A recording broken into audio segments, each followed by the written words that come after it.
গেল কয়েকদিনের ঝড়ের তাণ্ডবের পর জলস্রোত থেমে গেছে, কিন্তু কথমালের গলিতে এখনো ভাসে কান্নার শব্দ।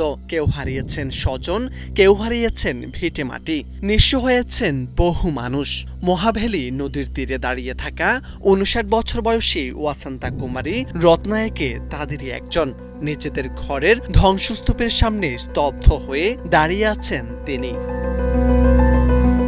ঘূর্ণিঝড় দিতোয়ার তাণ্ডব থেমে যাওয়ার পরও ভেবেছিলেন হয়তো এই যাত্রায় নদী তাদের ছেড়ে দিবে, কিন্তু ১ ডিসেম্বর অফিস থেকে ফিরেই বুঝলেন সে আশা ভুল ছিল তার।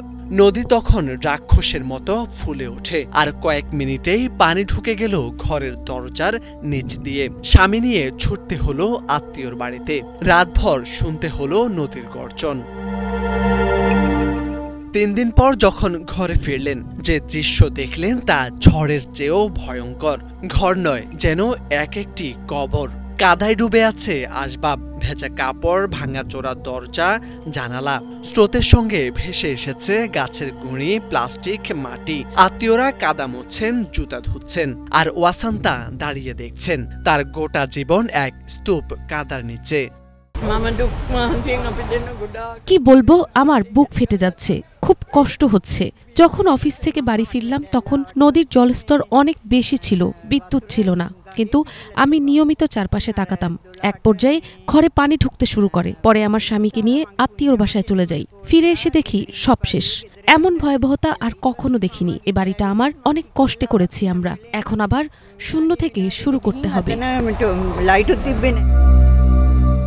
দশকের সবচেয়ে ভয়াবহ বন্যা এখন গোটা শ্রীলঙ্কাকেই এমন অসহায় গল্পে ভরিয়ে তুলেছে।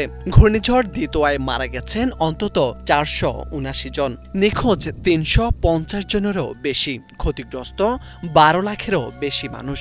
নদীর স্রোত শুধু ঘর ভাসায়নি, মানুষের নিরাপত্তা বোধ, শান্তি আর বছরের পর বছর ধরে গড়ে তোলা স্মৃতিকেও ছিনিয়ে নিয়েছে। হাজারো পরিবার এখন আত্মীয়ের বাড়ি, স্কুল কিংবা অস্থায়ী আশ্রয় কেন্দ্রে রাত কাটাচ্ছেন।